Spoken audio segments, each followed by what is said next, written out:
So lay me down awake, no sound, and I dream about you. In worlds far away, can't remember, can't forget. Let the street lights guide you.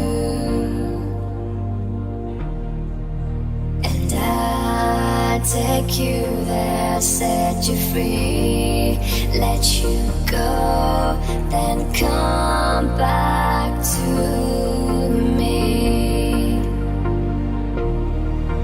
And here's where I wait, counting hours and the days. I can't tear myself away. So lay me down awake, no sound, and I dream about you. In worlds far away, can't remember, can't forget. Let the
can it be you and me?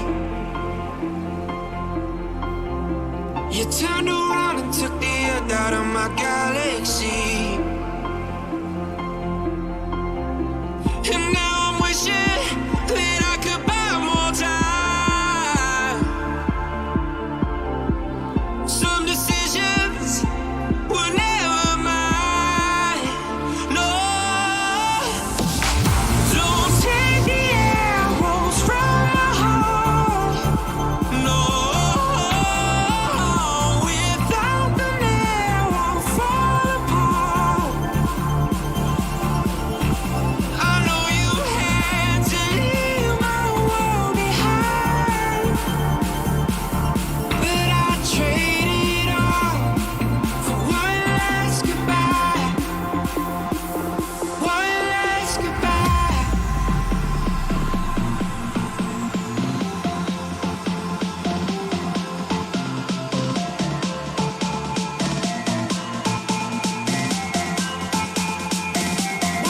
last goodbye, goodbye, goodbye, one last goodbye.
For the last 17 years, GGP has promoted, cultivated, and united those in underrepresented communities to support its core mission with the 3 E's: empowerment, expertise, and entrepreneurship. Hello, gay gaming friends. Being a part of the core institutions of this craft and knowing that you can be your whole self here really defines the culture and the ethics of games. How do you embed Indigenous knowledge into the design philosophies of the game you're building from the ground up? We support a variety of programs that teach game design. Our goal is to make a positive difference in the gaming world, including diversity and inclusion initiatives. The ESA Foundation is serving a role to further my education and my journey into the games industry. It'll also help me progress in my career within the gaming and interaction design space. Thanks to the support of the gaming community, we have been able to collaborate and develop more impactful events, scholarships, apprenticeships, and internship programs to the students, developers, and gamers that we have the honor of mentoring. Proud sponsors of Gay Gaming Pros, so all of their staff use the AMD laptop. Thank you so much to AMD this year for the laptop. I can't imagine working without it now. With the help of our valued partners, fundraisers, and supporters, we have an opportunity to further our mission to empower the underrepresented and provide world-class resources to encourage the pursuit of expertise and entrepreneurship. I'm really good at Super Mario. Oh my gosh, me too! I'm Princess Peach. Hi, oh my god, thank you for doing the twirl. Join us as we make the gaming industry a welcoming place for everyone. Hello everyone! My name is Mason Powell from the Gay Gaming Pros, and first and foremost, I just want to say Happy Pride! This is our 4th annual GGP Pride that we're doing virtually, so it's just very exciting times for us. Thank you. You see a very special guest next to me, Erika Ishii. This is our Grand Marshal. Hello! This is my first time being a Grand Marshal, and I am so deeply honored. I was, a fan of GGP and got to work with you for some events back in my hosting days, and it's just truly an honor to be here in this capacity now. Well, the honor is ours, and it's just exciting to have you back for this program. All that said, we got a great program ahead for all of you. We're just super happy to be celebrating Pride together. And with that being said, let's kick things off with the GDC Showcase. Woo! Pride! Pride! Choose your scholar.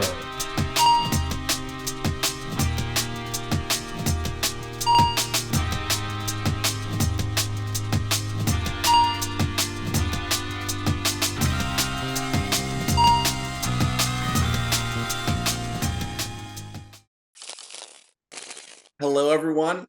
Gordon Bellamy here, and welcome back to GGP Pride. We have a very, very special guest today joining us in our celebration of development around the world. We have Ashley Corrigan, who is the conference manager and head of content for Game Developers Conference, the largest conference bringing together developers from around the world for knowledge sharing and community building. Ashley, thank you for being here. Thanks, Gordon. It's good to be here. Thank you for having me. And happy Pride. Happy Pride. Happy Pride, everyone. And we are celebrating Pride in a very, very meaningful way by announcing a new partnership. Ashley, can you talk a little bit about what we're going to be doing? Well, first, with the very exciting GDC Showcase. Sure. Yeah. So we're really excited to be partnering with GGP for GDC Showcase, which is our virtual event taking place June 27th to the 29th. It is designed to bring some key GDC features online and celebrate the global game dev community. So when I think of GDC, I think of developer to developer knowledge sharing and building your community, your professional network. So we're going to have sessions, live interviews, roundtables, which GGP will have a roundtable.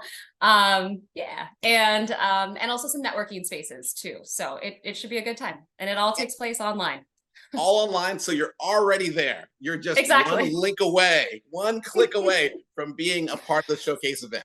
And you can go like for one day if you want, right, Ashley? You can go sort of a la carte to the event? Yeah, well, no, so it's a 3-day event. It's all access. We just have an all access pass that gives you access to all 3 days. The first 2 days are focused on session content. And then, and there's also networking. We have a fun like after hours entertainment thing on Wednesday. And then the last day, Thursday, is focused on roundtables and just like networking opportunities. And we're of course gonna be celebrating Pride. Like, what does Pride mean to GDC? So, Pride is a celebration of LGBTQ plus history and culture. And one way GDC can do that and celebrate is through uplifting and supporting LGBTQ plus voices in game development. Ultimately, it comes down to inclusivity, and that is a core value of ours. We have a very strict code of conduct that outlines our values, and we really believe that our community should be open to everyone, and we're committed to fostering an environment that feels safe and welcoming to everyone. That's incredible, and we're grateful for that. We're actually going to be leading a roundtable at the showcase, and that'll all be announced online on the site. And as exciting, right after this discussion, we'll be opening up a lottery. What? A lottery for all access passes to the GDC Showcase. But that'll be available to you on the Discord, on our Twitter, as well as the Facebook group. So thank you very much for that as well, Ashley. Belonging, right, is a big part of Pride, and belonging is a big part of GDC itself. I know I've gone to GDC for about half of my life, and the family, the chosen family of GDC, is a big part of who I am. Big part of why I'm here today, like in this role in the game industry. I am super beyond grateful to talk about a new facet of our partnership, which will be launching this coming year for the first time at GDC. So many of you at home maybe know us from our parties and events that we do, but we also have a scholars program. And this scholars program is celebrating young people who not only are studying either content creation or game development or esports, but they're also doing community service in underrepresented communities. So whether that be Latin, people of color, indigenous, neurodiverse, of course, LGBTQ plus, women, they're an incredible set of young people. And they represent for us the best of who we hope to be, as a community. And we're going to do something special with them this year. Ashley, what is happening for the 25, by the way, a record number, 25 GGP Scholars this year? We are providing all access passes. What? What? That is awesome and incredible. So yes, if you're a scholar now watching this at home, live on Twitch or later on YouTube, yeah, you have an all access pass coming your way for GDC. You belong. Yeah. You belong in this craft. And part of us, in the community, our job is to make that belonging real. And so we're hoping to spend some quality time with you in San Francisco. What are the dates of GDC 2024? GDC 2024 takes place March 18th to the 22nd in 2024. So we're really excited to have everyone. We are super excited and grateful. So everyone, including our scholars, please mark your calendars. First for GDC Showcase, which is coming up right now in June. Going to be celebrating there, but also for March 18th through the 22nd, 2024 in San Francisco. And congratulations, of course, to all of our scholars. We're just so proud of you and just excited to be a part of the next year and hopefully your next lifetime in our craft. Ashley, is there anything else that you want people at home to know who maybe, are learning about GDC and GDC Showcase for the first time? I don't know if there's anything necessarily more I want to say about Showcase or GDC. I guess in general, with this partnership, we're hoping to make mentorship and professional development more accessible at GDC. Mentorship is something that I think, I can't speak for everyone, but I think typically for folks from marginalized backgrounds, mentorship can be really difficult to find and receive. But having a mentor is extremely beneficial in your career. This is why representation is also so important. Seeing someone in a position of power with whom you can relate to and learn from really helps you carve your own path forward. And unfortunately, those opportunities don't come very often or don't present themselves when you have these larger inequitable systems in place. So this is, building this relationship with you and doing this with you is part of trying to change the system, trying to change things and bring that, I want to. You're bringing it, you are celebrating. So yes, I guess I sort of say, from 2 to 92. So from scholar to veteran, this is the head of GDC putting systems in place to cultivate equity. And we just want to say thank you so much, Ashley, for making time today. And thank you for your tangible, meaningful support to our community and our allies. Thank you, Gordon. And it's really special to be here. Thank you for letting me be a part of it and doing this with me. I'm excited. Let's make some freaking change. We are the change. We're changing, and we're excited. We're going to be changing.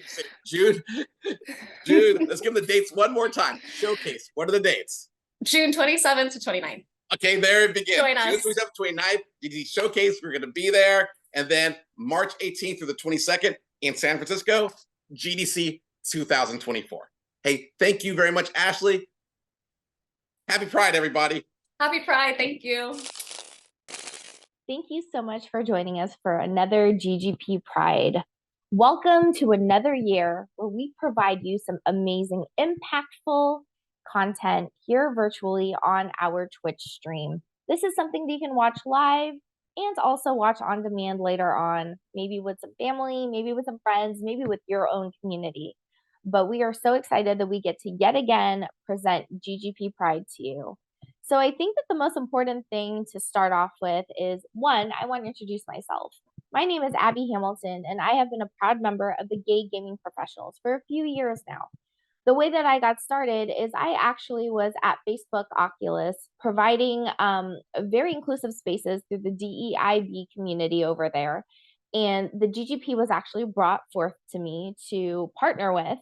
And I absolutely loved working with them because I felt like that not only did they welcome me with open arms, but two, I feel like they educated me and they immersed me and gave me these experiences that I never would have gotten had I had not gotten into my role.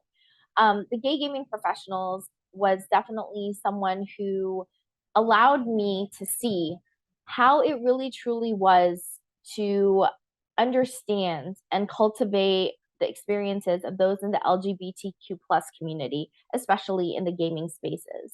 What were some things that were transpiring in these gaming communities for those to not feel loved and not feel included and not feel like that they belonged?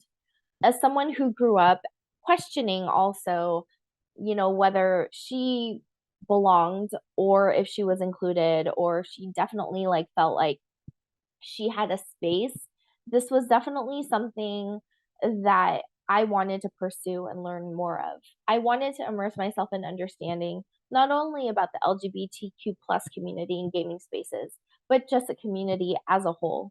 The Gay Gaming Professionals gave me that opportunity by giving me so many experiences, not only with GLAAD, Lesbians Who Tech, so many amazing organizations like the Trevor Project.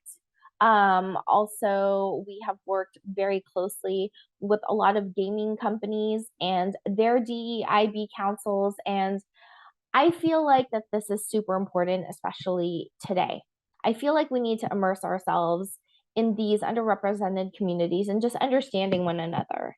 I think that by doing so, we can finally be our most authentic selves and not have to hide and just be us and be the best version of us, and understanding others as well, and understanding what their struggles are, and understanding why day in and day out maybe they feel the way that they do, whether it be professionally, whether it be personally, it doesn't matter. I think that having communities such as this is really important so that we can finally just have a space to really have these open and honest conversations and understand one another.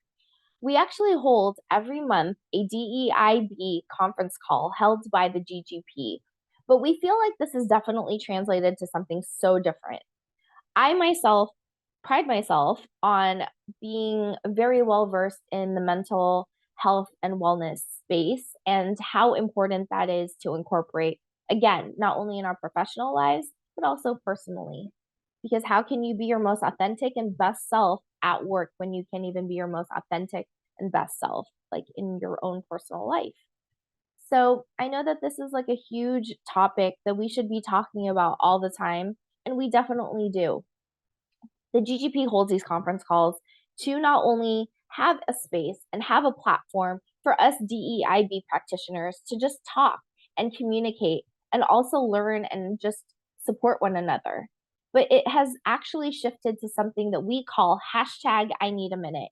Being in this space can be overwhelming and sometimes often challenging, and it's nice to actually meet others that might be going through the same thing that you're going through, or you might just need a little extra support on, I don't know, just something that you're experiencing.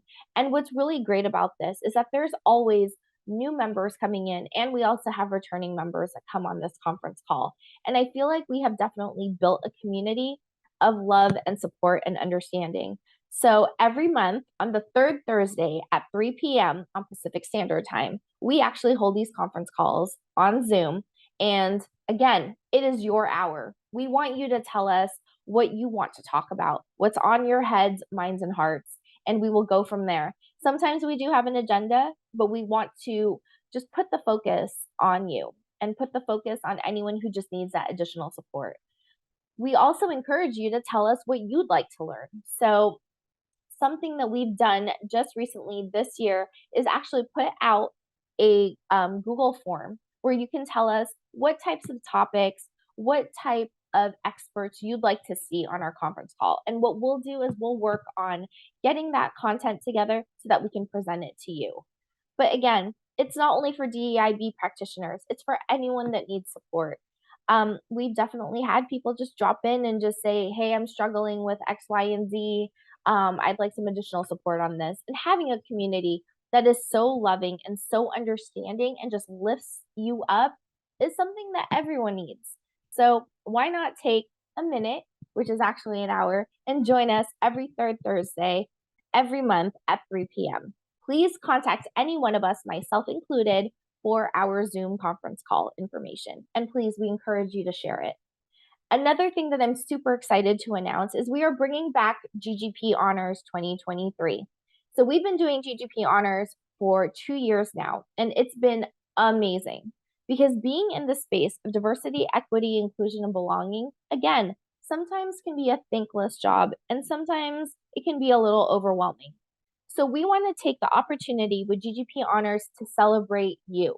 Celebrate the individuals that, no matter what, are doing the work. And I mean putting together the most positive changes that the world needs.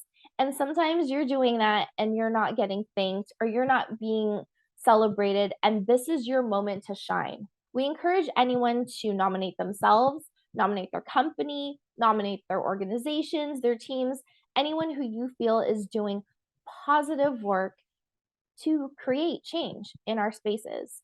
So please look out for those nomination forms in your email, or please reach out to us, and we're also going to place the nomination link down here.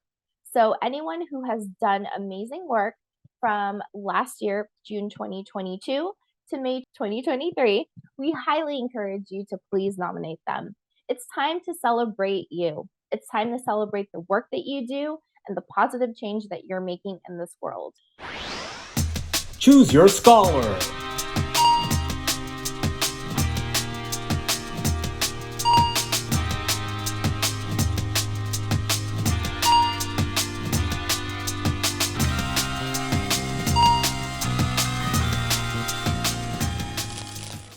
All right, thank you so much, Abby, for sharing all the information about GGP Honors. It's super exciting that we're doing it again this year for the third time.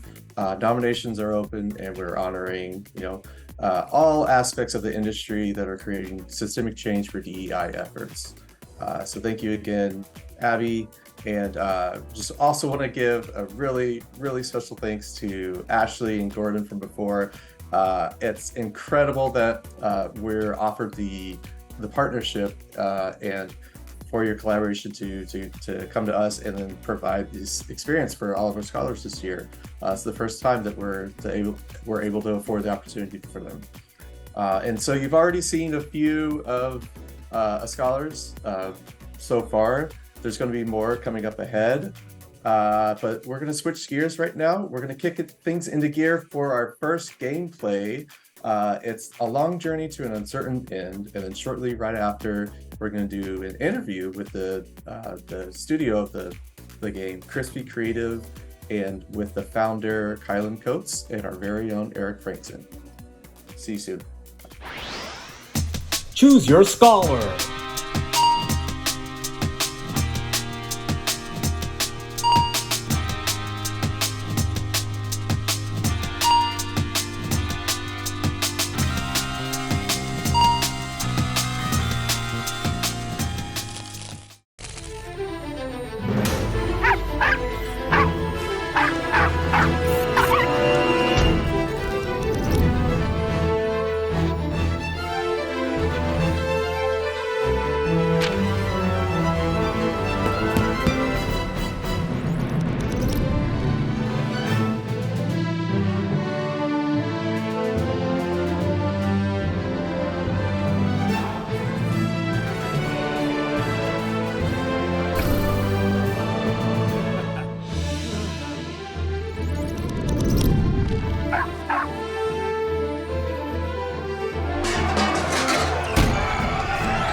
Hello again, my name is Eric Frankson with GGP, and I am now here with our good friend Kylan Coates.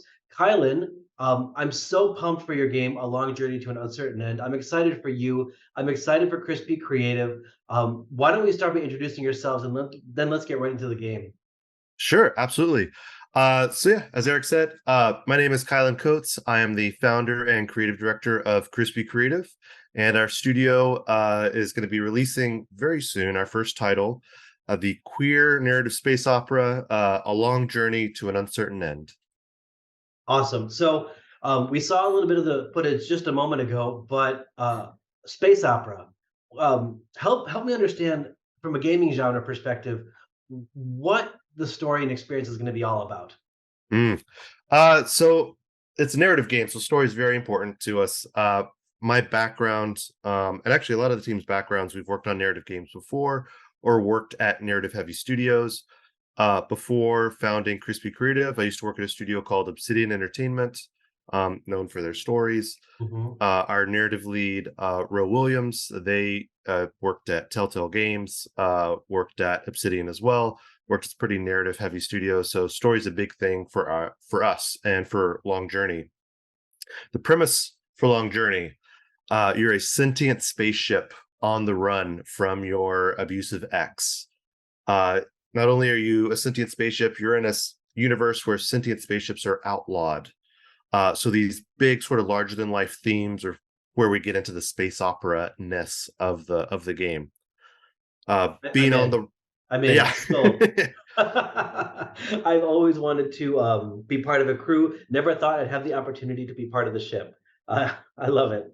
Exactly. And being part of the ship, or being the ship, it was something, it was a little twist on a lot of sci-fi games, where you are the ship. So imagine if you're in Firefly, being the Serenity, right, and recruiting the crew. That's sort of the vibe that we were trying to go for in the game.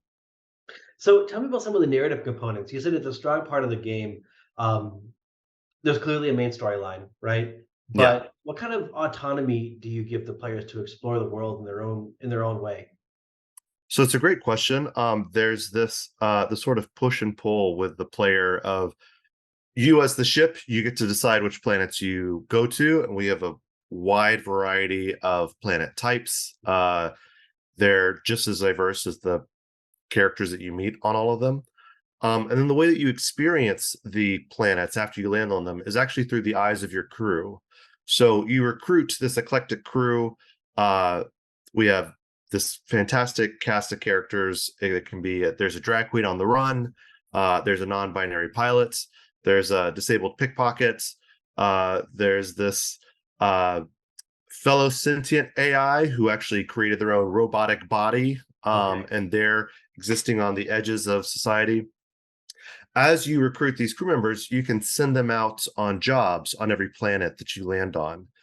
While these crew members are out on jobs, they'll radio back in and ask for help as they're dealing with whatever the situations are on these different planets.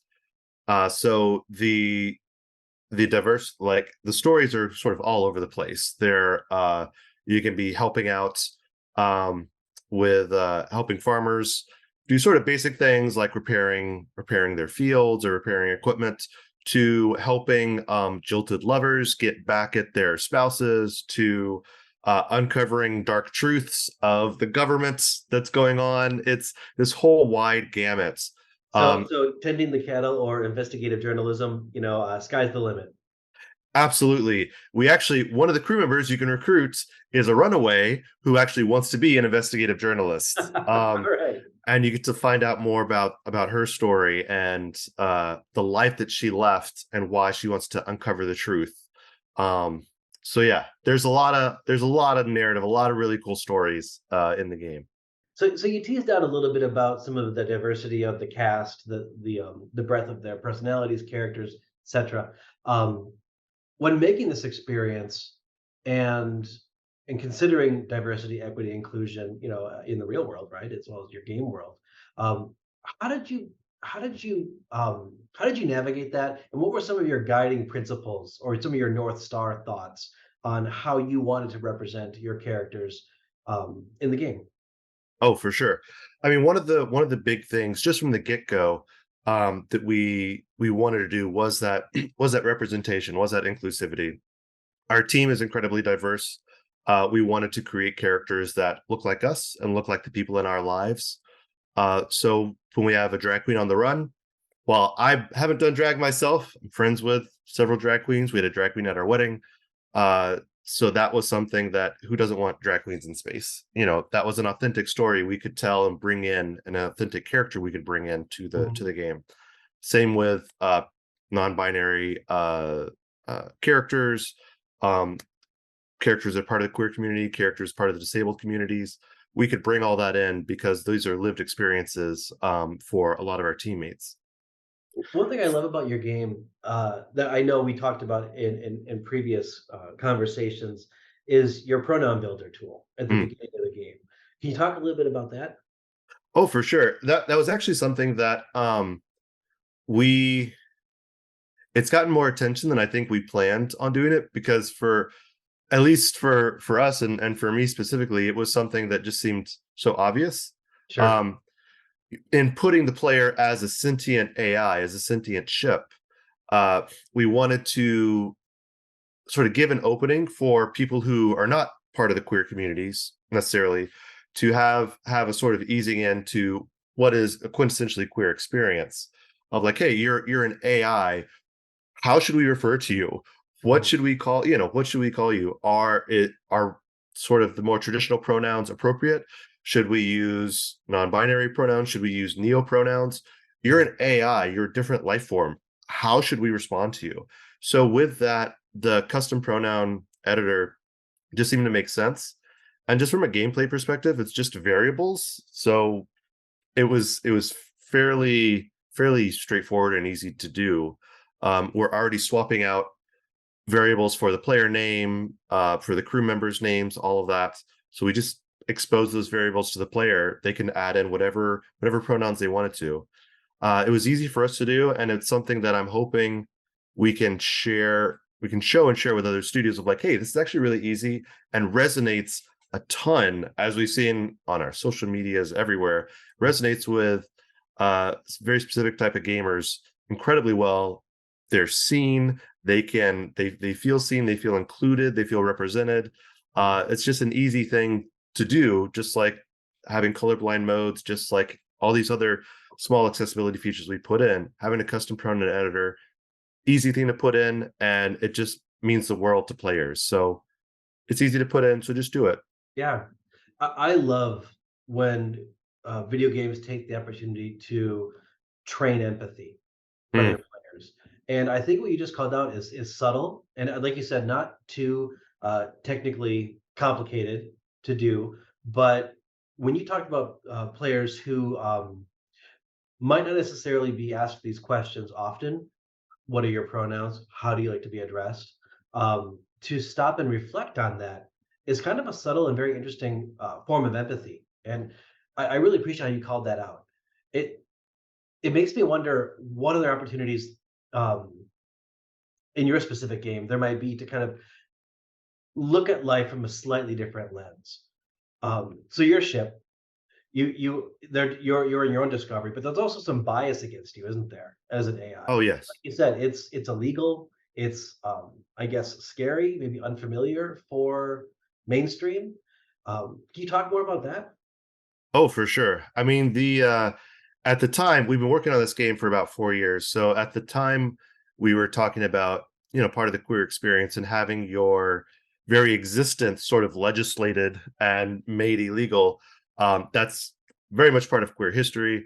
And that's Kind why of we on the put it nose, into, isn't it? and especially current events, we're like, wow, we didn't think it was going to get this current. But yeah, I mean, again, to sort of allow an avenue into the queer experience for players who may not be part of the queer community. We were like, well, let's have a story that has all the queer dog whistles that the family and the community will see, but people who may not be part of that community can still enjoy the experience, still enjoy and gain some of those insights into like, oh hey, everywhere I go, I have to keep my identity hidden, or else I could get reported to the law. In our sci-fi universe, sentient spaceships have their sentience clamped, so they have to be subservient. They have to do whatever their captains, other people tell them. You, as the player, your sentience clamp has been removed. I don't want to give away too much with it because you'll play the game and you'll see why Very soon. pretty early on. Yeah. But your sentience clamp has been removed, so you can think for yourself. You can make your own choices. You can be whoever you want to be. And for most of society in our game, that's terrifying to them. It's like, oh my gosh, this sentient ship could run around and they could blast a crater into the planet. They could do all this stuff. Imagine now the player doesn't have any weapons, doesn't have, that's in actuality, that doesn't happen. But society is terrified of all these sort of mythical things that you could do, which isn't, again, for people in the queer communities, all this stuff sounds familiar. Like, yeah, no, I get it. But for people who maybe not be part of that, this is some insights into what that experience is like. Right. I mean, one of our values too is that we're better together, right? The larger community, all of us, no one excluded. And when you create opportunities like this, it pumps me up. I'm excited for it. You're right, because it's accessible and it may cause some thought, some tangential reflection. And that's just the best. I'm pumped about it. I'm sorry. I'm very excited. I could go on, but I do want to talk a little bit more about you as well, Kylan. So you and I have been friends for a very long time. I've been privileged to know you and work with you on a number of occasions on other games. But I don't think we've ever sat down and really talked about the intersection of who you are, wonderful person you are, the studio you're building, your work environment in our industry, and also games, kind of the intersectionality of video games and people who build them in the context of DE&I. So I'm kind of excited to have this conversation with you here on Pride to ask you that question. How do you see those things coming together? We've already talked a lot about it. And ultimately, what's next? Like looking at where we're at today as an industry and as a community and games themselves from a consumer perspective. I guess I just laid a lot on you right there. So let me just let you answer some of that. No worries. I mean, again, I can talk about this game for weeks. It's something that I'm very excited about. And I'm happy to see other people excited about it as well. That's always encouraging. I mean, for me, I am part of the queer community. I'm a gay man. I'm married. And I've been in the industry for over 15 years now, which is much longer than it's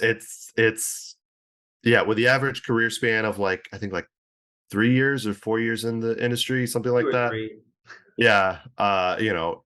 15 years, you're a freaking dinosaur. But yeah, I mean, being in the industry again as someone who's part of the queer family, I've seen seen things change, for the better. I would say for the most part. Early on in the industry, there was always the should I come out? Is that going to be okay? Like at the workplace, for myself, I always sort of made it a point to come out, to let people know, for a variety of reasons. Generally, if I came out, to make it okay for other people to come out as well. But even just in an inclusion for characters, an inclusion of the stories that are told. One of the reasons that I started Chrispy Creative was to do all the things that I kept trying to do in a AAA space that never seemed to go anywhere. For instance, having characters, creating a character in a game, whether it's an RPG, narrative game, first-person shooter, having a character in a game. If they're anything else except cisgender, straight, white, male, you had to build a case for why they were included in the game. You had to prove why they should be there. So like, hey, we have this, quest giver. Could we make them non-binary? Well, okay, well, why? Why are they non-binary? Well, are we just doing at the work table when you're talking at the work table? Yeah, at other studios before, you always sort of had to build a case and say like, well, no, we really should do this, and you had to give all these reasons. It was like, well, are you just doing it for token? Well, and if you couldn't come up with a good enough reason, they wouldn't be included. And that'd be really frustrating, because if you just said they were, again, any of the other straight, cisgender, male, white, it's like, okay, yeah, well, they're just there. It's like, wait, why are they that then? Like, why? I have to build the case for having inclusivity for all these other characters, but if they're this, I don't have to defend them. And that was always sort of frustrating, and that sort of like soft pushback.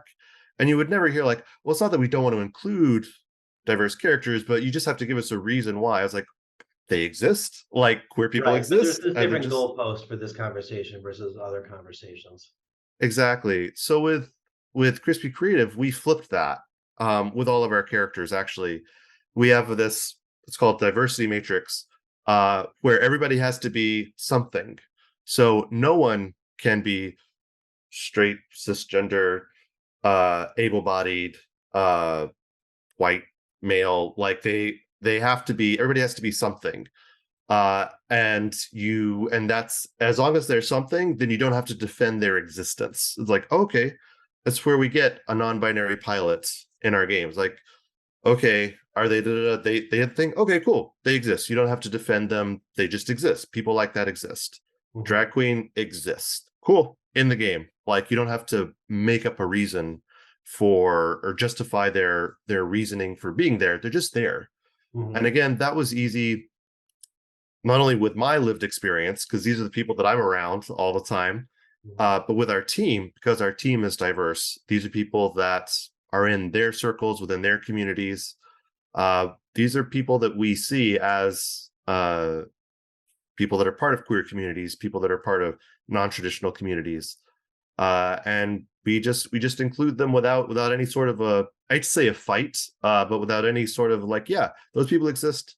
We're just going to put them in the game, and they're there and they're living their life. And in our big space opera universe, where, there are sentient spaceships and there are gas giants that are colonized by planets, and there's all this other stuff that happens. Somebody with they them pronouns, sure, like that's the least crazy thing in our universe, and of course they would exist. So we don't have to justify their existence. They just are. They're just there. They're just part of everything else. And that's, again, it's something that I wanted to do with Chrispy Creative, to have that be the norm, not only just as that's the experience I wanted to have, but also to be that example for other studios. Oftentimes indie studios pave the way for AAA. Indie studios, we are able to be flexible and creative and scrappy and do all these sort of unique, quote unquote, crazy things, which aren't really that crazy. But, to do these unique things, then we can share and show AAA like, hey, custom pronouns, really not that hard. Like, just having diverse groups, that's how it's done. It's not that difficult. You just throw it in. We can be that real world working example for other people to do. And that's how you change. That's how you make industry change, is by creating these, I say real world, retail releasable products that are out there that you can buy, that made it through the whole game dev process and were released, and they live out in the world and you can play them. That's, that was the goal. There's a lot of other stuff that I wanted to do, just valuing the player's time, valuing developers' time. We're a no crunch studio, value work-life balance. There's a lot of stuff there. But one of the big things was also just the representation, inclusivity. And it's something that I think our studio can do uniquely because of just our makeup. Again, these are lived experiences for our team and for myself. So we can tell those stories authentically, quickly, and they're engaging stories. So anyways, I can go on and on and on. Well, I love it. I'd like you to go on and on and on, but I do want to ask one closing question and then give you a chance for final thoughts. And that's, how do I access this? In about a week's time or so, this is going to be on the market. Where can I buy it? What are your platforms? And what else can you tell us about the release? Great questions. I definitely need to be promoting the game more, which is always the hard thing. As an indie dev, you're like, oh, marketing, promotion, right? So the game is going to be released on Steam and itch.io on June 28th. It'll be released on the Switch later on this year. Wonderful. We are looking to get it on as many platforms as we can, but we're also a small indie studio. So those are the platforms I can say for now. But yeah, Steam, if you can give us a wish list before release date, or just buy the game. Again, we're a small studio. We want to show the industry that inclusive games are awesome and can be successful. For the team, just releasing the game is a success for us, because we're showing like, hey, drag queens in space, custom pronoun editors, like all this stuff. These are things that a lot of people on the team never thought they would see in a commercial game, and we're making it happen. But yeah, it also helps. Is no small thing. And oh my gosh, driving forward when you're doing in an indie environment, starting up your studio, I happen to know it's no small thing. And so I love the leadership you're showing towards our consumers and the greater world. I love the leadership you give for your team. It's always awesome to talk to you, Kylan. I want to again give you a chance to kind of share one last thought, one last thing here on Pride Month. What's on top of mind? What do you feel is going to be next for Chrispy Creative? So yes, next steps. Next steps for Chrispy Creative. We are already brainstorming and working on what our second title is going to be. We've learned a ton with Long Journey. For Long Journey, though, our main focus is getting the game out, supporting it post-launch, getting it into the hands of as many people as we can. And then once we're ready with more information on our second title, we'll definitely release more info there. For us, I mean, we want to be an example. We want to be an example for not only other indies, but other AAA studios. I'm based in LA, so I talk with a lot of other AAA devs. We want to show how easy it is to be inclusive, how easy it is to be accessible for players, and just how to do inclusivity right, how to do it authentically, and also highlight other people who are doing really amazing, awesome things. Again, we have some fantastic people who have worked on the game, people who are from queer communities, who are from underrepresented communities, who contributed to this title, to this game. They did amazing work. So we want to highlight that and highlight them, and yeah, just sort of lift all boats as much as we can. I love it. Well, thanks again. I love your leadership. I love the chance to celebrate you and your game here on Pride, and I can't wait to see what's next from Chrispy Creative. Thanks so much, Eric. Love what you guys are doing. And for everybody else, please give us a wish list, A Long Journey to an Uncertain End. It will be out June 28th. Check it out. Pride. Happy Pride, everybody. Bye. Choose your scholar.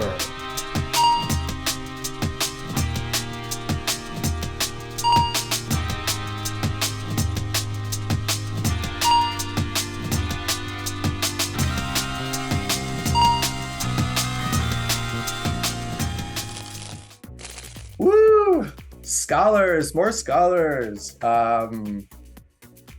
So again, my name's Mason Powell. I've just been MC through this program. I just want to give an extra special thanks to Kylan.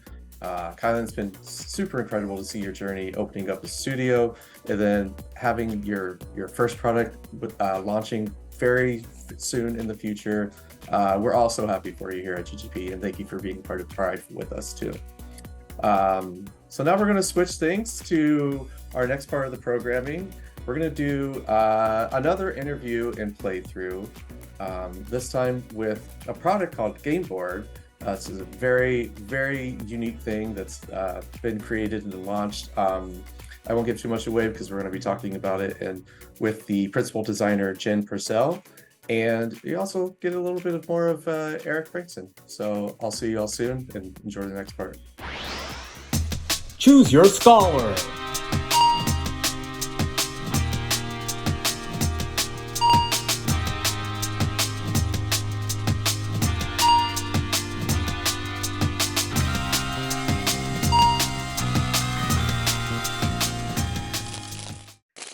Hello, Jen. I'm so glad you joined us here today for GGP Pride this year. I'm excited to introduce you because I've known you for a little while now and have enjoyed working with you, with the last Gameboard team, and I'm really excited to share that and you with our GGP community. So with that, I'd love it if you could introduce yourself to the group, and then let's talk a little bit about what Gameboard is. Yeah, I'm Jennifer Purcell. I'm a principal designer and art director here at Gameboard. And, Gameboard is a digital tabletop gaming console. That's the best way to describe it, but we kind of exist without labels, which is really great. Especially as a designer, no labels means new problems to solve and all of that fun stuff. But yeah, what we are is really an interactive gaming environment for tabletop style games in the digital realm. And that's really the key to it. That's awesome. But it's almost easier to see than it is to explain. It is, yes. Are you set up to give us a demo today? Do you think you could show us Sure, what it's all about? sure.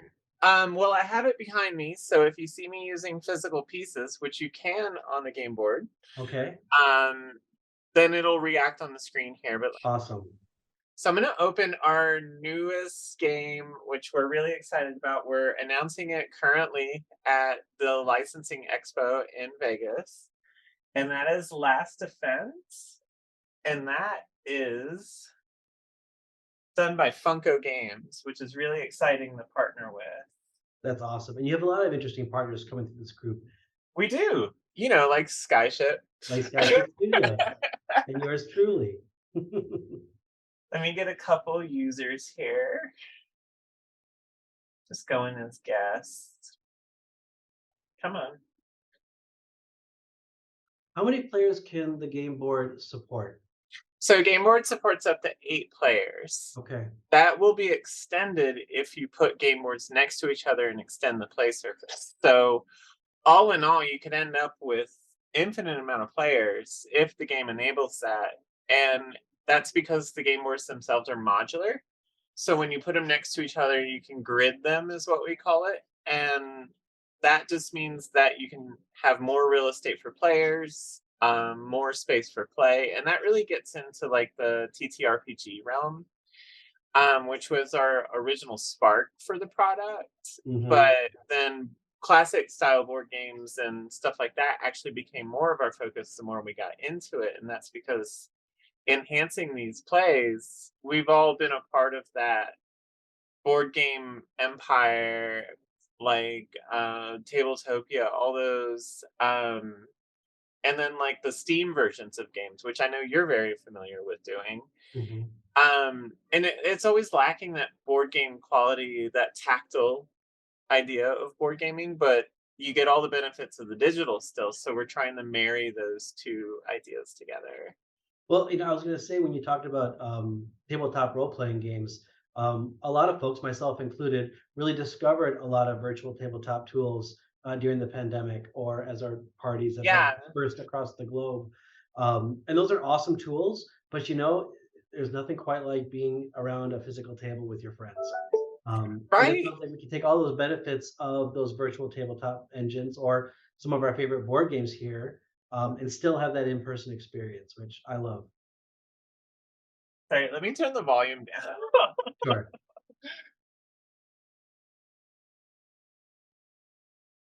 All right, there we go. Now I can think without the news jazz music going on in the background.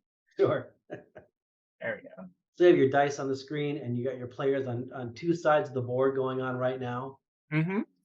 And one of the great things about like what we're doing with Gameboard is you can use physical tokens. Like these are our meeple towers that ship with it, and then we also have bases to put like your D&D minis, your any 1-inch base mini in that, and that's just a conductive plastic.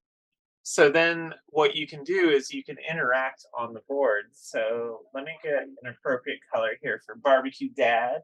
Awesome. And once I pair it, you see it comes up, it bubbles up, but now I'm controlling that with the physical piece. Oh, And wow. that's really one of our pièce de résistance. So like that's like one of the best things about what Gameboard can do. Absolutely. And how does it know it's Barbecue Dad? Because I put the piece on it. But the piece is unique. So once it's paired, yeah, and then once it's paired, it remembers it based on the shape. It's black on black, but you can kind of see It looks like the an L or a shape there. chevron there. Yeah, so that'll save it. And then if I did the skateboarder with, say, the crescent moon, which is the blue piece, that would then be paired to that piece. And then she won't be able to control Barbecue Dad, as you can see. As I can see. How great is that?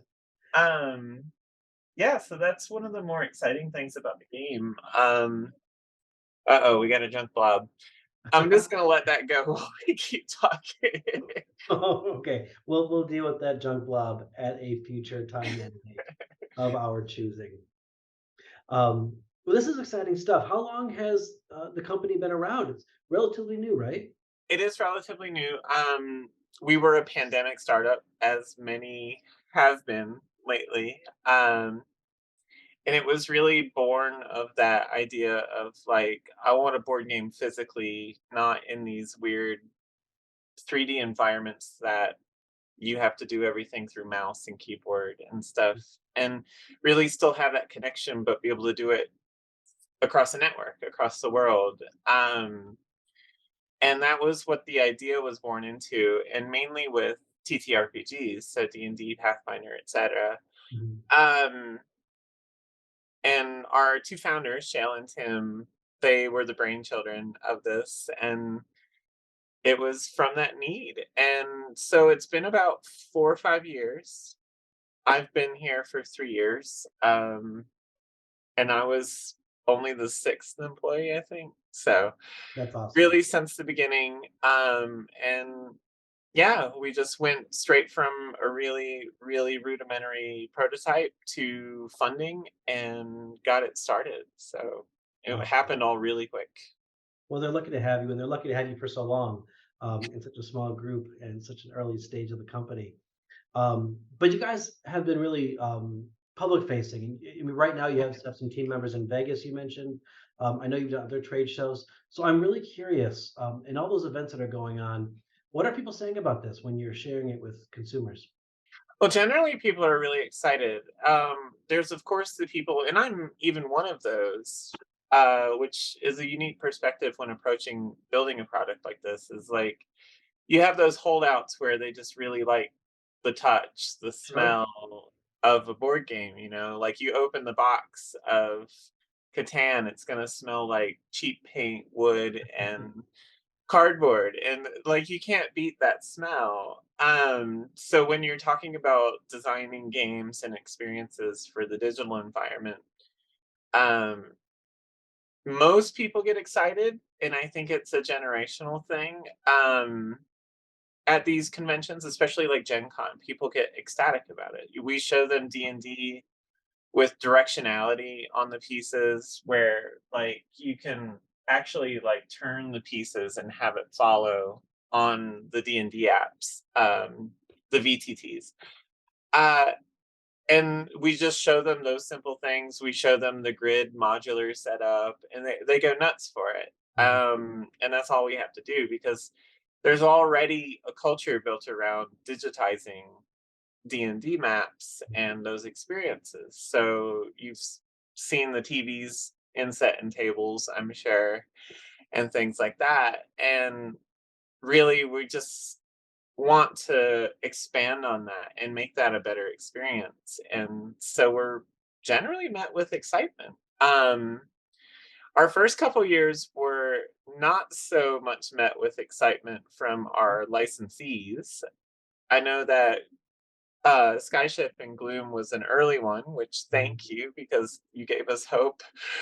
But it was an exciting opportunity. You guys are doing awesome stuff. Yeah, so we thought so, but it was really hard to get well-known games licensed onto the Gameboard, and even then to get other people to then develop it instead of having to do it in-house. And it was just slow going. But now that we have this fully functional product that is customer facing, we've shipped hundreds of units already. They're just coming in like flies to a rotten fruit. It's nuts. I would have said honey, but I guess rotten fruit is fair. Flies to honey. I don't know. Something, a cuter analogy, I guess. Our license manager has been going nuts lately, which is so great to see. And really exciting, because that means I get to put my hands on a lot of new games. Yeah, right. And it's such a great fit for so many titles. You mentioned that it's in the hands of users now. That leads me to my last question about Gameboard. And that's how available is it? Do I have to be part of early access, or did you do a Kickstarter? And when will it be available for general market consumption? So, very good question, because we've waffled around a bit. We had our beta program, which is those hundreds of boards we shipped out. I think we got over 300 boards sent out. I would have to check with the hardware teams, but we got a lot out, and we got a lot of extremely useful data from it. And for my designers out there, that's priceless. Especially when you're talking about an OS, games, everything had to be tested. And to basically mass produce that feedback for user testing was great. We were doing pre-orders for a long time due to some hardware changes that we're pushing, which is going to be for the benefit of everyone, including the people that have already gotten boards. We decided to just go back to a wait list, but those hardware changes will be coming in the winter, and hopefully units will be shipping out again right after that. Awesome. That's really exciting to hear. Well, I'd love to talk a little bit more about you, Jen, and your career. You talked a little bit about your role and kind of covered some of the interesting things you do, but maybe as you're showing a little bit more about what Gameboard can do here on screen, tell me a little bit more about your career. Yeah, so let me try and play, or you know what, I'll stop share. That's easier. I can't like play and look at the same time. That's fair. So yeah, it was a very long and winding road to get to where I am, and to even get to Gameboard. And I think that's more common than you'd expect for someone in my position as a trans woman. We always have hopes and dreams. Unless we were already in an industry when we transitioned, those hopes and dreams just get all convoluted and noodly.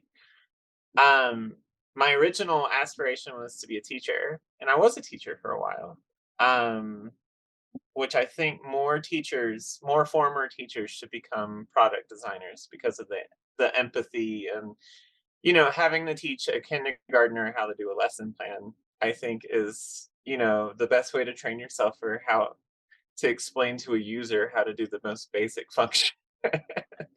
I couldn't agree more. I couldn't agree more. We teach our players things. We reward our players with things. Exactly. It's part and parcel with the experience. And so like I went through that. I was teaching for a while. I was transitioning while teaching. And in the South, I was in North Carolina at the time. In private education, even at that, I started to get pushed out of that career.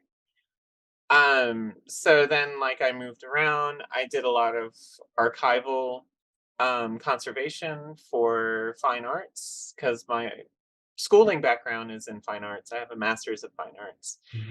Um, and went through all that. And I had no idea what I was doing. I did websites, I did freelance design during all of this. And then eventually I just got to the point where I was like, well, I just need to make a proper career out of design. And that's how I got here. A lot of Sounds like a setbacks leap of along the faith. way. What's that? It sounds like a leap of faith. But I also want to say at the same time, it feels like also a natural progression. You talk It about was. It how was much very much was a education. natural progression. Right. It's like the education I was involved in, I was an arts programs director and educator. And, you're already doing most of the things that I'm doing now. But then you also get the studio arts background, the design background from the schooling and from your personal work. And yeah, it all lends into this career change that I made. And I don't know why I tried so many other things before I did that. Like weird things. Nobody's born knowing this stuff, right? We got sometimes we Right. experience it. like I did designs for animal prosthetics and stuff like that, like a flamingo foot prosthetic. Like I did that for a while, and that was cool, but it was just odd, and just slowly realize when you're a almost 40-year-old person to have those like late career epiphanies, and I got lucky that I found it when I did. So I know you love your career now, but it must have been really hard. It I has. feel like you were being pushed out of something else you loved when you were an educator. What helped through that process? I mean, I know you were making choices at the time through transition that you knew were right for you, but can you tell me more about that? Community helped a ton. Community helped a lot. I even got to the point where I was running some programs at the local center in Raleigh for a bit. And just, having that ability to go to a place where everybody can empathize with you and you can talk through stuff, or you can just be silly, play board games, watch movies, but just be among your people. That helped a ton, especially being in a place like Raleigh, North Carolina, where, on the horizon were the Tea Party people wanting to pass the first bathroom law in the country, which eventually got repealed thanks to corporations and educational entities and stuff protesting the state. But it was a long and bumpy road, and together we got through it. That was really the big thing. It's just together. So local people who supported you, believed in you, and accepted your default. Yeah, that was the only way to do it, really. And I think like without a community, it would have been infinitely harder. It was awesome you had that. And that's a really great segue. Thanks for sharing about your career, about your personal journey, because I know you shared a little bit with me the other day. It's been a winding road in some ways. It has. It's been a lot. I was widowed during the whole transition phase during my first like few years. That was really, really difficult. During that time, we also lost a child. And then I was being pushed out of my career. And so all of that at once was extremely debilitating. And I almost feel like the time since my partner had passed away till now, it's been 12 years now. No, 11 years. Sorry. Um, and I think like that decade, it took me to recover confidence, recover social ability, being able to talk openly about things instead of just doing my best to be stealth or hyper passing and not talking about my identity or who I am or anything like that. And that journey was very winding. And you go through all these moments where like, oh, maybe I'll be homeless next month. I don't know. Because people won't hire you. Open discrimination without labeling it just means there's no recourse for it. And it took me a long time. And honestly, I thought it was going to take me even longer until Tim, our founder here, just saw something in me and took a chance and hired me to do everything. Literally, I've been like one of 3 designers, but really the only one since the beginning. And the other 2 were people under me as a department, and they were only here for like 4 or 5 months apiece. So really, they hired me and they were just like, here you go, do all of it. And I'm like, okay. I absolutely appreciate the sentiment that Tim took a chance on you. But Jen, you also took a chance on him as a startup. Oh, for sure. I mean it. They're lucky to have you, and I'm sure you're lucky to have them. I saw the board game thing. I saw Shale talk actually as part of Denver Startup Week, and it was women in gaming tech, and it was a really interesting talk. And I went to the site to pre-purchase a board through their Kickstarter, and I saw the position. I was like, oh, this is a perfect fit. And then I think like my cover letter, I listed like 15 board games that I'm obsessed with and just talked about that and all this. And then I started working on designs for the board before I was even into my second interview and stuff. It was just really exciting. And yeah, I did choose them to info dump on and passion dump on, but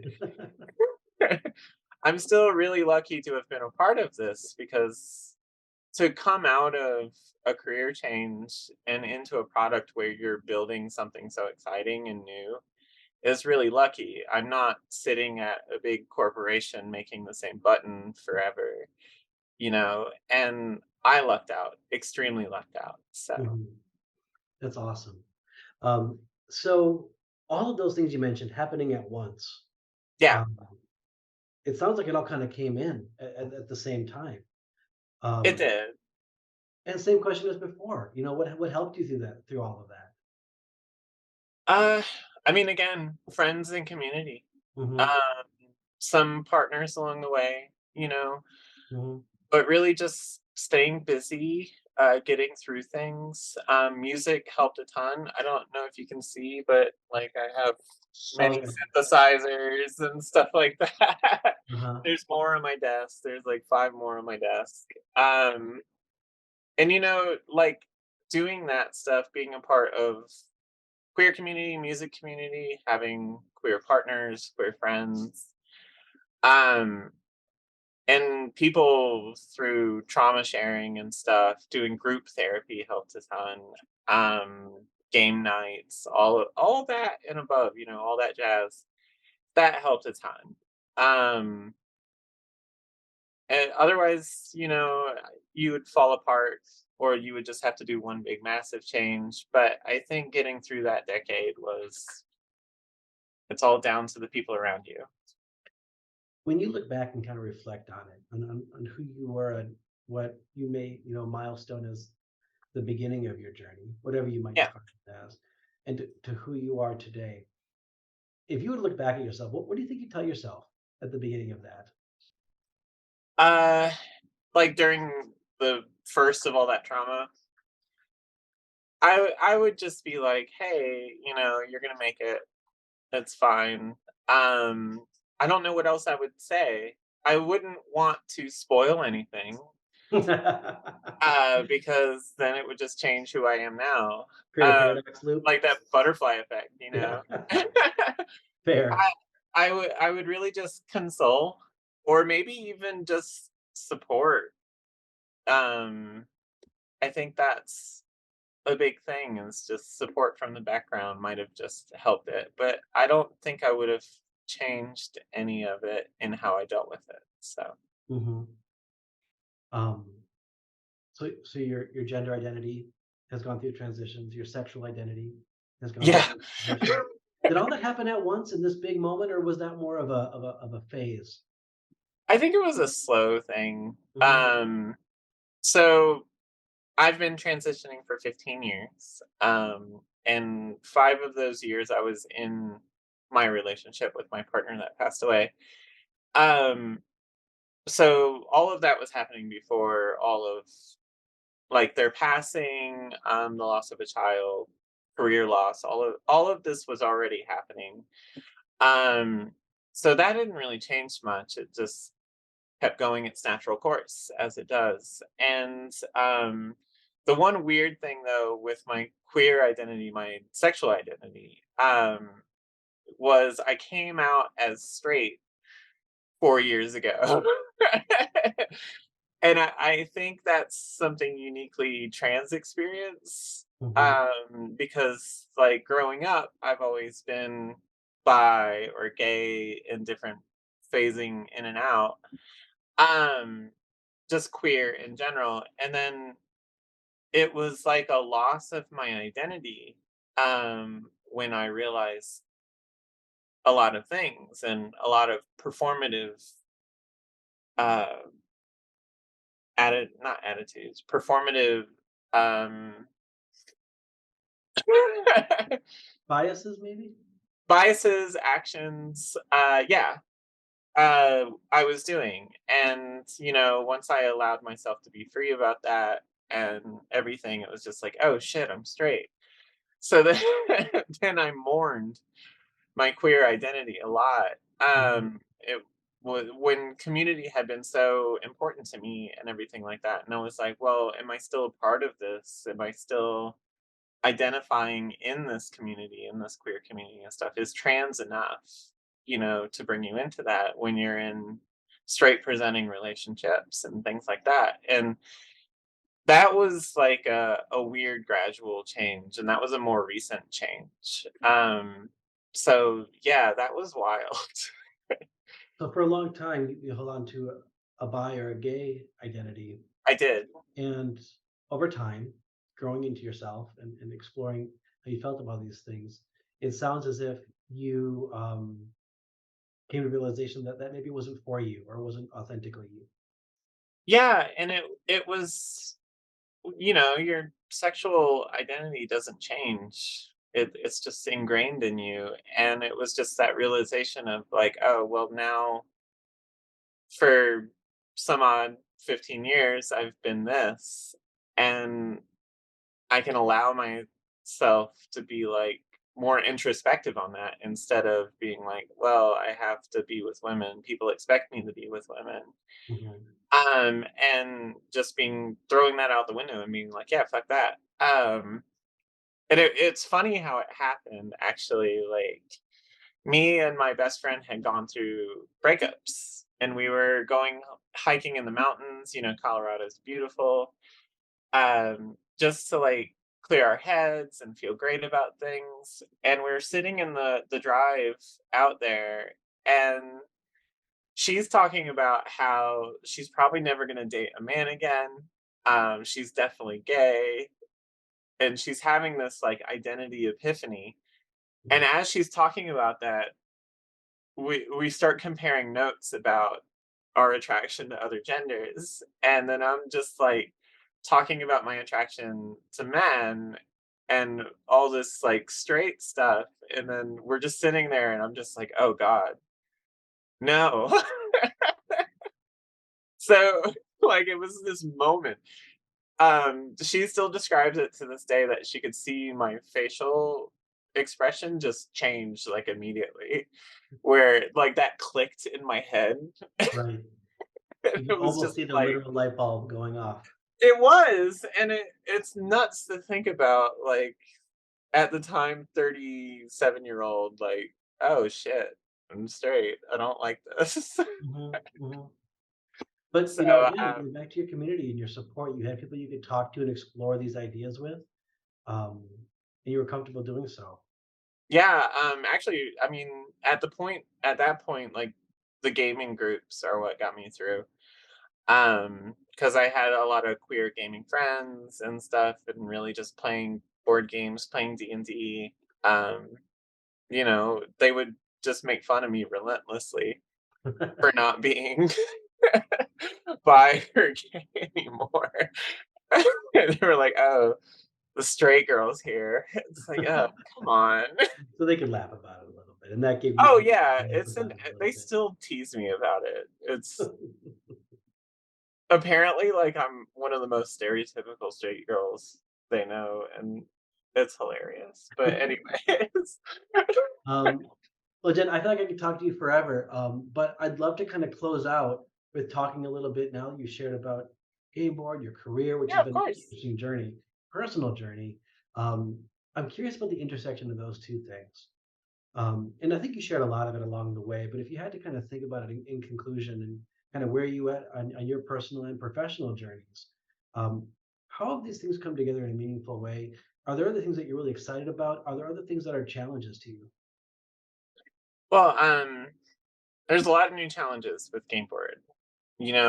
From a professional standpoint, because the problems you're solving, you have all these new technology and interactive technology ideas and stuff that you can work with and you can design around and stuff. And like the physical pieces in a digital environment, we have things like hover touch where you can interact with the board above the board. And then even down to the digital device with 8 simultaneous users. These problems are what excite me. As a product designer by trade, like it's something that really, really excites me. And then being a game designer just, was more accidental. I didn't plan on being a game designer, but I ended up one, just out of necessity. And it's funny because like I never planned on it, but apparently I'm pretty decent at it, which is great. But all of the, especially like career wise with the art, the education, even to the point of the conservation I've done, everything like that, even the prosthetics and stuff, like you're designing entirely based, all of these are based on empathy. Um, and empathy in design that's your biggest skill. If you can't empathize with a player or a user or an experience, then you might as well become a developer. Um, and that's just like, that's all been leading up to this culmination of getting to the point where I'm a principal on a project, I'm an art director at a company, and controlling a vision to the point of nagging all of my coworkers, is, that's really exciting, and that's super exciting. And I think like everything I've been through has brought me to this point. And um, looking forward to the new challenges, especially with the new hardware. We're going to be able to open up all these new gestures and things like that. So then we can start designing games around like doing different hand motions. And then it's like the questions about accessibility with that and having to use hands so much and fingers, and all of this is exciting because it's all these problems you have to solve. It's just endlessly exciting. I don't know what else to say other than it's endlessly exciting. I have no doubt. I mean, you have that entrepreneurial passion, and I'm sure your team appreciates that. You may feel like you're nagging, but I'm sure you're driving it with passion and Well, appreciation it's and empathy. I think everybody gets through this as a game and product designer, is you get to the point where you notice like things that are like 4 pixels off. And you're just like, hey, dev person, this is 4 pixels off. We need to fix this. And you always phrase it like it's the most important thing in the world when they're just trying to get it to work. Fair. That's fair. Well, it sounds like you have some empathy for them too, which I appreciate. I Um, try. I try. Those little coders caught in their bubble. Jen, this has been awesome. Thanks so much for sharing your time, your story, Gameboard's story. Again, Jen Purcell from Gameboard, Eric Frankson from GGP. Happy Pride, everyone, and thanks so much, Jen. Choose your scholar.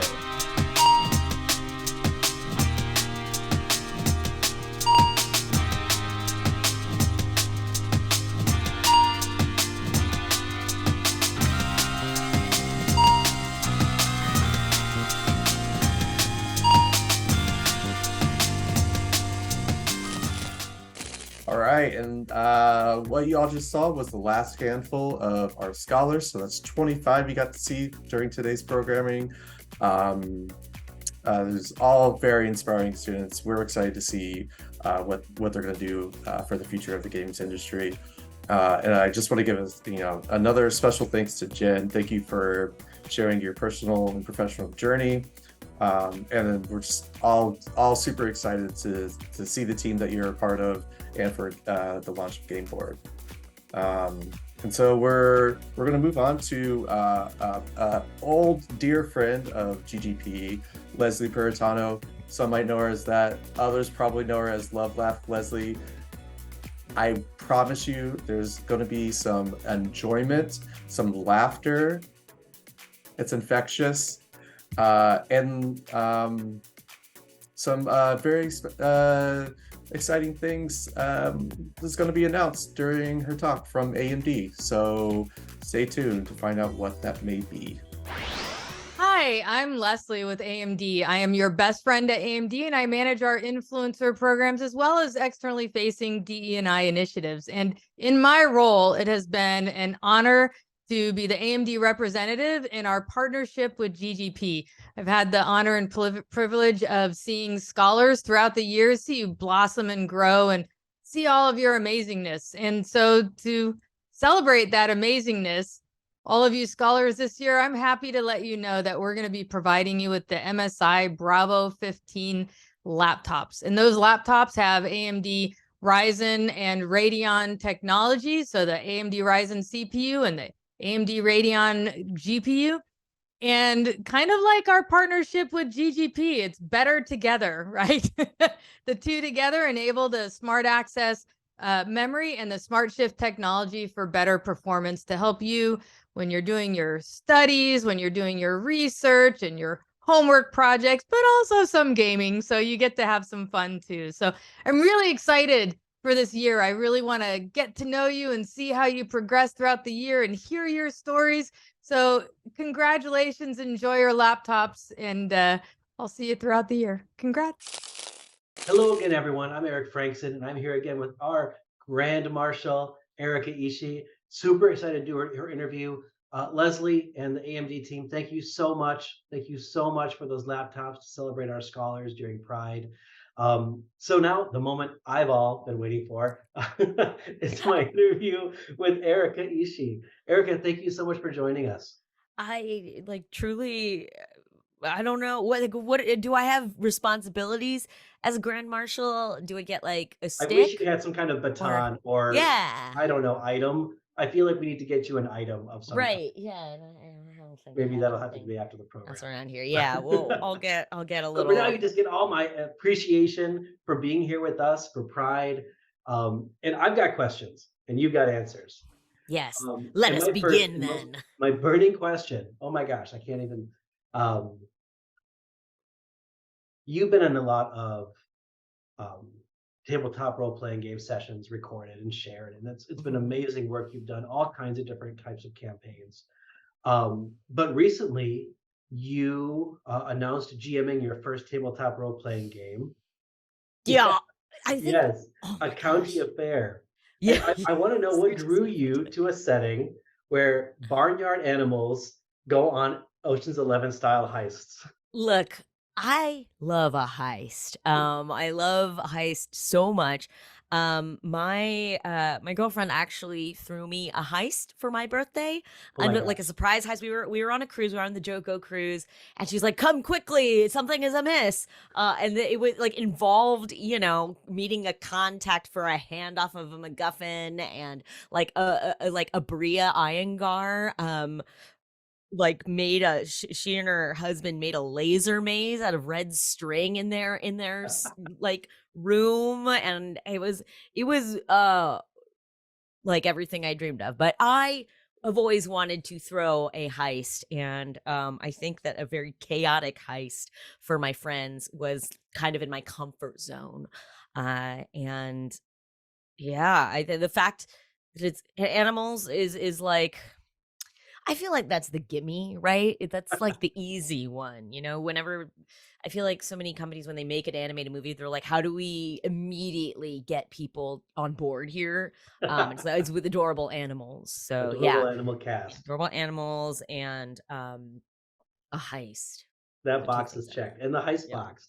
So that's what drew it to you. I'm so excited. Can you tell me more about it?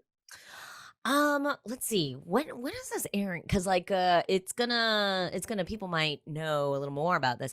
I can tell you that we use the system Roll for Shoes, Okay. which is incredibly simple. You just like roll a d6 to do anything, and I added a couple of rules for flashback mechanics. Because any good heist has a flashback. Maybe a little origin story. We'll see what Yeah, happens. How they earned their right. skills, perhaps. Right. Well, yeah, like to their backstory, or to like, but I picked this pocket in the beginning of the heist, and so I had mechanics for that. I had always wanted to run a heist game where it was just like very narrative focused, and you could play with time in that way. And my friends, Brennan Lee Mulligan and Lou Wilson and Abria Iyengar, are just absolute master craftsmen when it comes to storytelling, and I figured that they could keep track of all the story beats, and still like play with the linear nature of narrative. Love it. And we had a whiteboard in the room to help us with that, where I'd write the beats on, and they'd be like, okay, well, there is where I want to like flash us back to. So Oh my gosh, that sounds like a blast. yeah. So this is kind of a unique experience for you, jumping into DMing or GMing in this case. Um, but you've done a lot of player characters. Yeah, thus far I've been able to coast by on just kind of showing up to a table. I mean, to be honest, there's a lot more to it than that, but like GMing is thankless, hard work, and I don't want to make my brain go that much all the time. It was, I mean, like I'll tell you, I'll give you a little bit of this for free. Is that my characters all, I do voiceover, and I have a wide variety of characters that I get to play. But all my characters in this one sounded very nervous because I was very nervous. So So it's just a we'll nervous see. cast of animals around. Yeah, just like a really anxious animals, and I want to say that that's part of the world building. But we, Insider who can tip. say? Who Yeah. can say? Right. When thinking back on some of your other campaigns you run, what are some of your favorite characters, and which ones really stand out to you as like that's the one I want to go back to? It's so funny because I feel like all of my children are very precious to me, in any ways, and I'm sure anybody who plays like has that same feeling where they look back fondly and think of all of their past lives as these characters. I think it's been about the characters as much as it has been about the people that I've been able to play with and the narratives that we create together, because like truly I was in Dimension 20's The Seven, which was a campaign run by Brennan Lee Mulligan. All the rest of us were femmes, and it was, the energy at the table was so feral, like truly, I mean, everybody just vocally and crazily supporting each other and yes-anding each other. It was, I don't know. So I was that the feel like table chemistry or was that the it setting was. chemistry or I maybe a feel little like bit it of was A, the a little bit of table B? chemistry because like it was. I mean, and Brennan had an incredible layered narrative and like managed to have all of us, all six player characters had these crazy arcs that we all got to wrap up along with a storyline. And I don't know how we all landed that plane, but just all of us together, like to this day, we're all still in a group chat together. And it's That's just. amazing. How would you elevator pitch the setting for folks listening in who haven't seen it? Oh, so it's a spin-off fantasy setting. It's like it's 10 episode campaign, an arc that is a spin-off from Fantasy High School, which is like John Hughes movie, like high school movie mixed with Lord of the Rings fantasy. Love it. Yeah, there's that, and I just love all of the characters, especially at Dimension 20. There was just so much support for characters that you want to create, and in terms of how they fold into a narrative and their authenticity, and building up the world to react to them in a way that sometimes you wish that the world would react to you in real life. Absolutely. And I feel like that's such a powerful element of a lot of game types. I'd say particularly tabletop role playing games, but not exclusively, where you can kind of explore different identities and maybe Yes. parts about yourself that you aren't always safe to explore. Like, Yeah, it's definitely, I've had that discussion before about how tabletop is so popular with the queer community because it's an opportunity to explore your own identity, to try things out.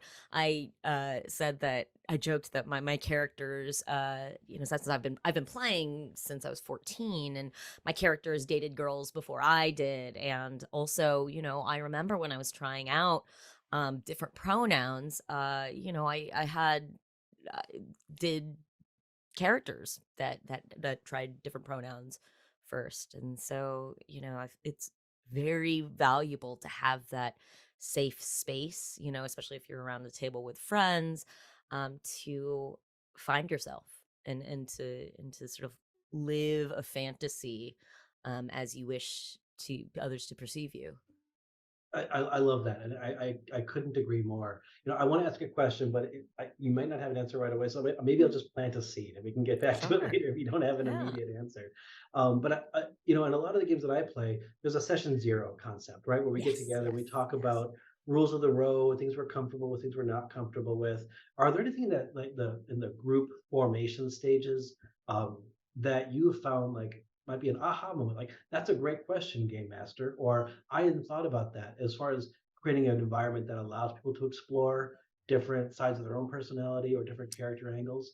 Yeah, so in my podcast Worlds Beyond Number, we had like a 2-year long session zero. We joke because in terms of the world building together, your mileage may vary, and your home game is very different than a game that is going to be televised. But my session zeros preferably have an amount of world building that is informed by the decisions of the characters and their desires. Also, I don't know if you've heard of lines and veils, which is something that is done in a lot of LARPs and games, and even in theatrical productions of hard lines of this is something that I just do not want to encounter in this fantasy world, and veils of like we can talk about this, but I'd rather it not be a Amazing. strong theme of the campaign.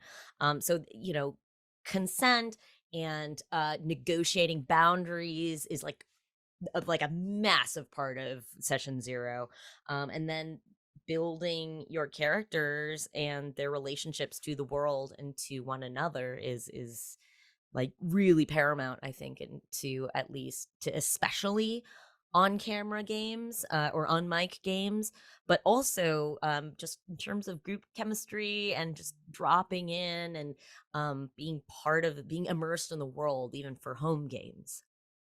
I love it. I'd love to switch gears a little bit and talk a little bit about your voice acting experience with video games. the electronic side of the gaming spectrum. Yeah. You voiced characters in Apex Legends, Destiny 2, Deathloop, several others. Looking back at all your roles, which ones stand out as your most proud uh, voice acting experiences? It's funny because, in acting, especially when you're being cast for a role, it's a little different than tabletop where you get to create the character and you always bring a little bit of yourself to any character that you portray in all the realms. But I I have gotten the opportunity. So like some characters for that you're cast as are just, not you, or you are not, they're not as personal, or maybe I should just say that there are some characters that are, you just really identify with and you click with and you really grok, on a fundamental level. And I feel like there's a handful of them that, I really love so many of characters. It's I've gotten to play so many different kinds of roles, but I think, Valkyrie from Apex Legends was so special to me. Because well, first of all, it was like almost a year-long process of being cast, and there was just nobody like her. Um in games, and the fact that it was in a AAA, and as we all know, there are a lot more restrictions in AAA, in terms of you got to get things past marketing. You have to think, oh, will this be okay for the censors in China? This is, and there's so many demands on keeping things close to the status quo, and the fact that they, Apex Legends started with a non-binary, canonically non-binary character, a gay man, uh, you know, and my character was introduced as the first lesbian, and it was a part of her identity, and part of her storyline. So it was very explicit, but also, you can also characterize her by so many other things. It wasn't necessarily about her gayness. And just Like the playing way a she was character. written as more of a whole Yeah, person. she was, like they were looking for somebody, the sort of touchstones were Han Solo and Maverick from Top Gun, and your classic sort of flyboy characters. And yeah, just like being sort of like a tough, like hard drinking, messy, but incredibly competent pilot, was just such a fun character to wrap my head around. And then also the fact that she was, bicultural, biracial, and American and Japanese, was really really meaningful to me. And that she was, very out and loud lesbian, too, was I can't think of any other character, especially before her, that's been that explicitly big and has been allowed to take up space like that and be so aggressively queer. Aggressively default. Yeah. I love that. I think that's something I would absolutely be proud of if I were you. It's amazing work, and Yeah. having that kind of representation in games and all of those, personality and character Yeah. qualities you called out. It matters. It matters to Yeah. people. And I creating mean, that even space. in Destiny, it was sort of like done in the comics, where Anna Bray, the character that I inherited, Anna Bray, was she has a girlfriend, and so she's queer. But then they like explicitly put it in the game, and definitely there was an amount of me being like, are we ever gonna see the girlfriend, or are we ever gonna talk about her? And then yeah, in later seasons, and in this last season she was in, she talks to her sister about it, and there's a really lovely moment about her talking about her girlfriend, and that's Her character was allowed to grow. And kind of yeah. opportunities And arose. I think the character also, and her narrative grew as games were allowed to grow, because I can't imagine, when Destiny 1 came out almost 10 years ago now, Sure. having that be so normalized. We're living in an age still of a lot of firsts. Yes, still. And pushing forward through those firsts and asking what's next is kind of exciting. Mhm. Yeah, that's the thing is, I mean, as much as, as discouraging as it can be, in the fight for authenticity and representation and equitable treatment, it is heartening and it is important to remember where we came from and how much progress we have made. Because, we fight constantly and for a better tomorrow. But I think one thing that I like about Pride is that it's a celebration of where we've come from. Absolutely. That's a beautiful segue into my final question I had for you, Erica. And that's about pride. It's an awesome opportunity for people to kind of reflect upon their own journeys and share those stories with others. I'm so privileged to have you here sharing a little bit more about your story, but what do you reflect on during Pride? And can you share a little bit about your own story? Um, I have been so fortunate, I think, both in timing and in circumstances of birth, that I have always felt, well, most almost always felt very supported in my journey of discovery, and in celebrating who I was. My parents are, you know, like there was just not there wasn't even a like, oh, we love you for who you are. It was just like, oh, like, are we gonna get to meet your girlfriend or something like that? It's just like completely normalized, which is, I know, such an incredible privilege. And even for gender identity, because I identify as fluid.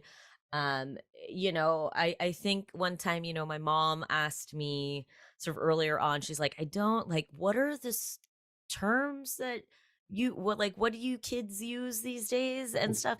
And then a week later she emailed me, and said, oh, well, okay, I have read a lot of Wikipedia articles and seen a season of Transparent, and so I think I kind of get it a little more now.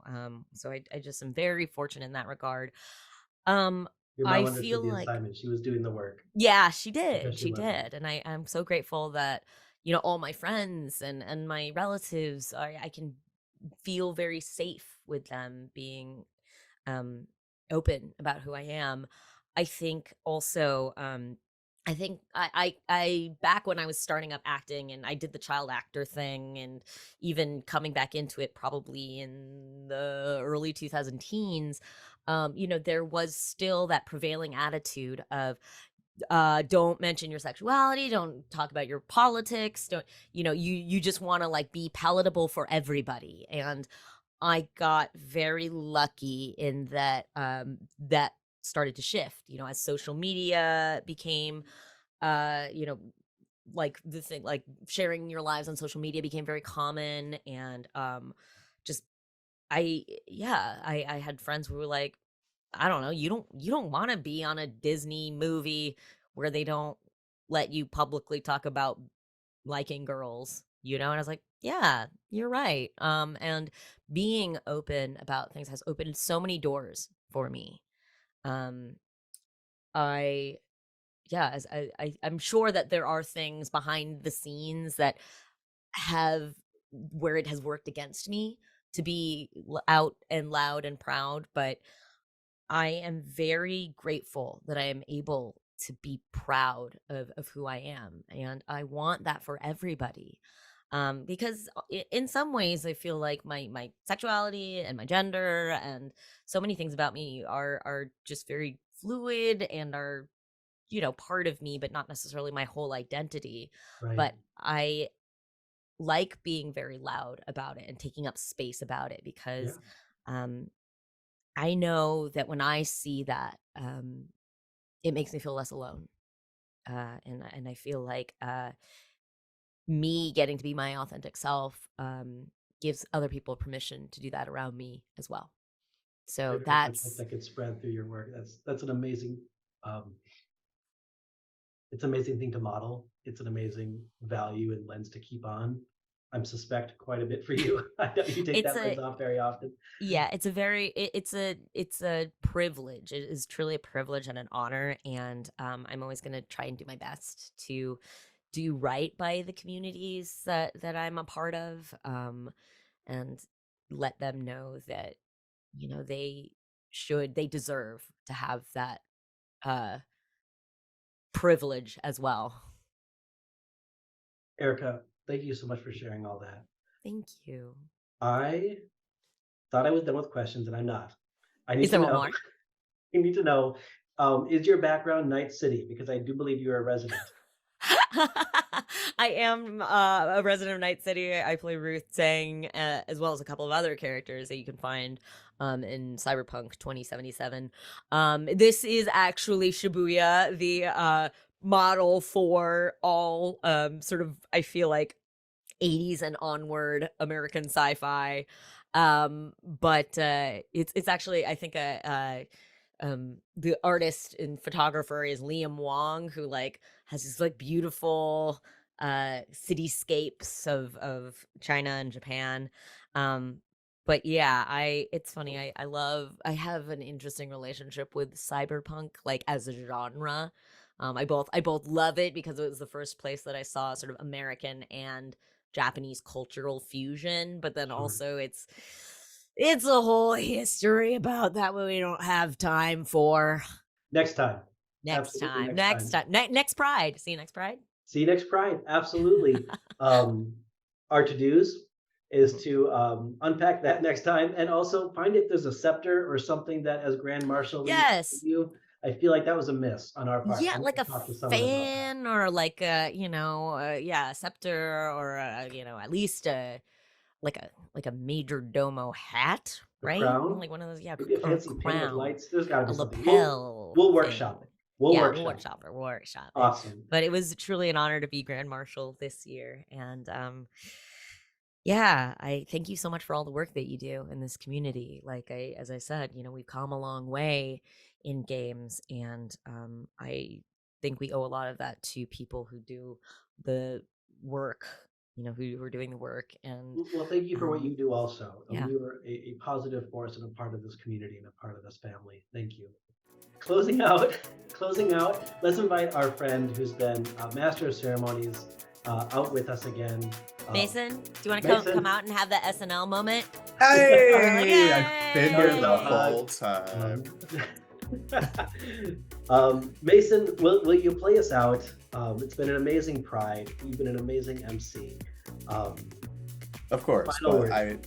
I just think that this was just an incredible way to wrap things up here. Erika is just an effervescent, there's a force in the industry, but with just her voice work, but just being just like so incredibly talented and inspiring. So just everything that you just shared with us, and we couldn't be happier to have you as Grand Marshal for GGP. We will have some physical thing for you as Grand Marshal Part 2 in 2024. But thank you again for your time, and thank you for being a part of the GGP family. Really. Like truly an honor, and congrats to all of the scholars. Yes. and thank you AMD sponsoring like the next generation of my bosses is like very excited about that. A lot of incredible things that happened today. So yeah, again, thank you to AMD and GDC, and thanks to our scholars who just do community service for underrepresented communities. So thank you to them, and thanks for everyone for watching this. I hope this was a fun show for you to experience. But I wanted to try something out really quick for three of us. Maybe we could say coordinate Happy Pride in and out on 3 all together. Yeah. We'll see how the timing works on Zoom. But yes. Okay, let's see. 1, 2, 3. Happy Pride! Yay! We did it!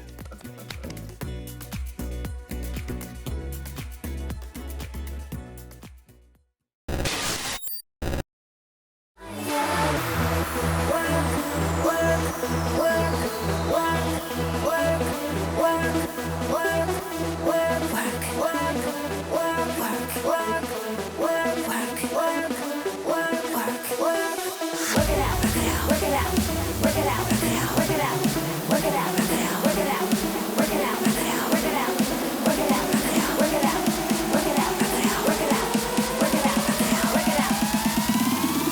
better work, bitch.